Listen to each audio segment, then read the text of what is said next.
for the last phase of our project. We're going to work on putting everything together and adding a little art room magic. So before we do the walls, we're going to cut out your buildings. And remember, you don't have to keep all the houses. You just keep the ones you want the most, the ones you like the best.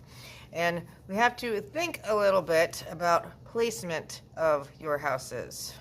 So the bigger ones should be closer, the smaller ones should be far away. They can overlap a little bit in your picture, if that's what you want.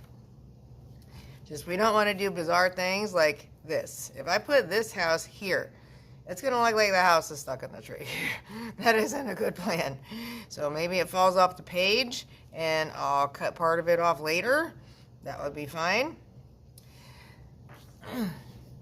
Let's have big ones close, little ones far away. Make sure the bottom of the house is touching the ground. Then you will have either a glue stick or a glue sponge. So this is soaked in glue. And the way glue sponges work is pretty simple. You just lay your project on the sponge, gently press, and in the back it's covered in glue. And lay it down, massage, trying to avoid getting glue all over the top part of your house. And repeat.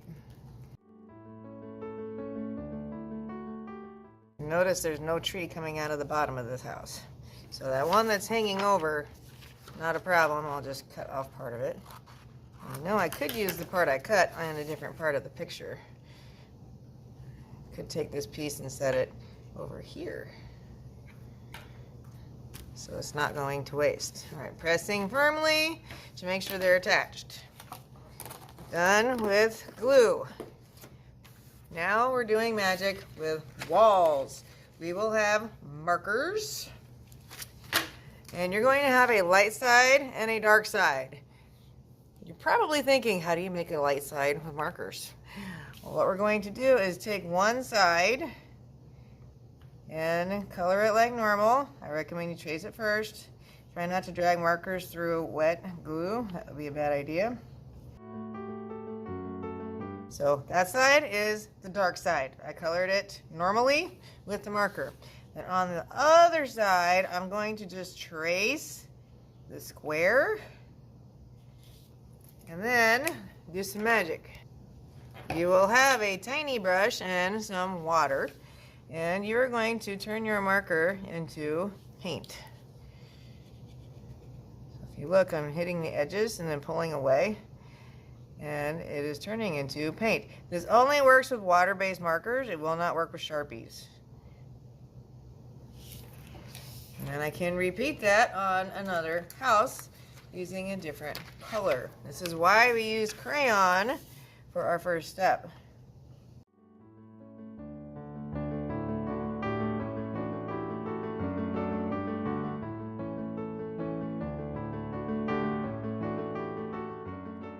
Next, we need shadows. We're going back to using those cool colors, especially blue or purple.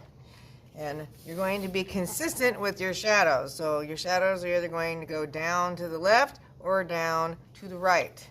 So for example, this tree, I will go down to the left, and the branches are up really high, so I'm not going to see the branches in Shadowland. And I'm blending carefully. For the house, I'm still going down to the left, and then I'll make a house-like shape down here. And then we fill it in with chalk. And we blend with your finger, or if you cannot stand the feeling of chalk, we can blend with the tissue with control.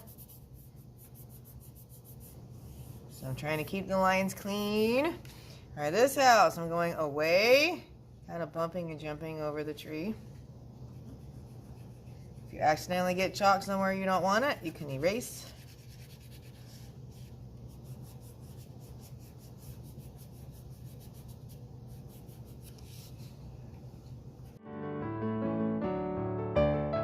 This one, there's a hill.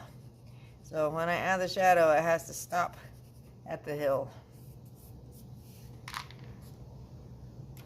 So you can go back, erase where the chalk landed. Just make sure we're not erasing on wet houses. That wouldn't be a good idea. And last phase, we're going to add some additional details with a China marker. You could also use white crayon if you wanted, or a little bit of white chalk.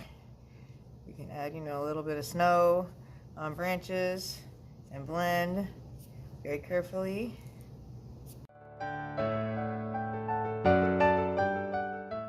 We can add other details, like maybe there's a power line connecting between the houses. Maybe there's little birds sitting on the wire.